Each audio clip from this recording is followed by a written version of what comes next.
My name is Michael Zaboka. I joined the Army and went to Korea in December 1950, and I was in the Korean War for almost a year, in 50 and 51. The mortar platoon would sit with the infantry company, and like at Cap Yon, for example, they would, if the Chinese were coming, they would say, okay, fire 100 rounds on this position.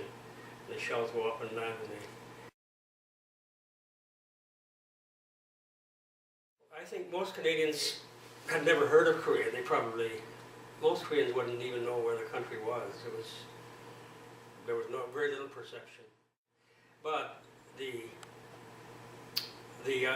government of Canada and the United States wanted to prevent the spread of communism in Korea, and so they decided to send forces there to stop the communists from taking the whole country. So we knew that that's why we were going to Korea. But beyond that, it was like a civil war, because in the north you had the North Koreans who invaded the south. They wanted to take the whole country, and the south didn't want to be in the north, so it was actually families fighting against each other in some cases. You know, you would have one brother in the North Korean army, another one in the South Korean army. And it was really a civil war in a way.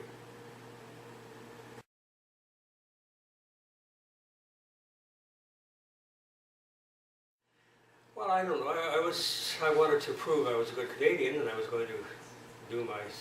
The other thing is, I had a brother who was in the Second World War, and I was too young for the Second World War, so I thought this would be a great adventure, the one that I missed 5 years earlier. So it was a kind of an adventure for many of us. Yeah.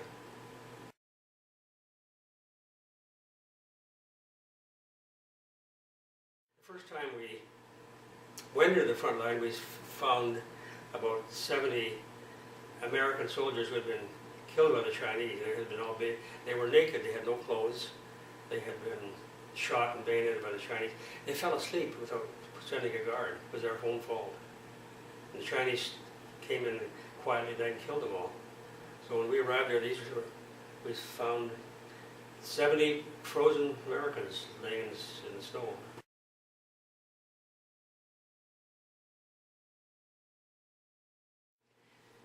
Well, it can be quite terrifying, because you see people dying and you figure, well, maybe I'm next or something. And so it's hard to describe. It's just it's a frightening experience, because there are always people dying, and you know that you could be next.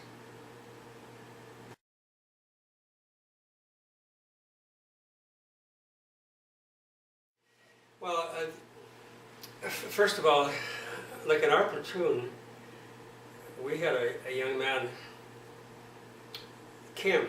Everybody's called Kim in Korea. So he was about 12 years old, and he came to us one day and he said he wanted to be with us. He couldn't speak very much English, so we gave him clothes, and we fed him, gave him food, and so he worked with us. We called him a houseboy. Again, he was 12 years old. He's with a platoon of about 30 men, and he did whatever he carried ammunition, and he carried water and that sort of thing. So we had a good relationship with lots of people. Had these so-called houseboys. We would also have little kids come sometimes, like kids that high, 5, 6 years old, come and say they were hungry. So we would give them food. We didn't see their parents. We don't know where they came from. So we'd be sitting there, and some little boy or girl about that high come and say they would make some motion to say they were hungry. We didn't really have much contact with Korean people as such. It was houseboys, the people who carried supplies for us. In later years, there were some actually carried rifles, Koreans with Canadian units. So there was otherwise it was pretty. There wasn't much contact, because they didn't know English and we didn't know Korean, so it would be very difficult to make any kind of contact with them.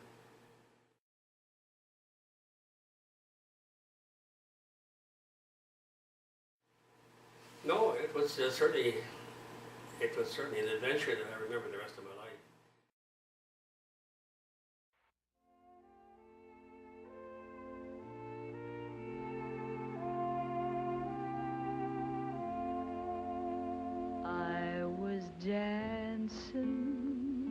with my darling to the Tennessee waltz, when an old friend I happened to see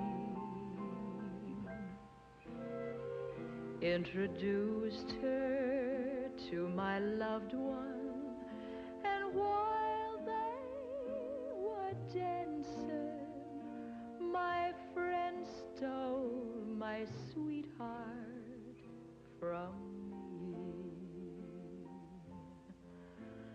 I remember the night and the Tennessee waltz. Now I know just how much I have lost. Yes, I lost my little darling the night they were playing the beauty.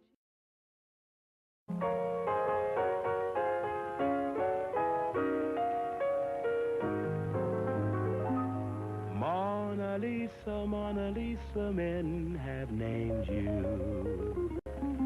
You're so like the lady with the mystic smile. I'm gonna rip it up. I'm gonna shake it up. I'm gonna break it up. I'm gonna rock it up at the ball tonight.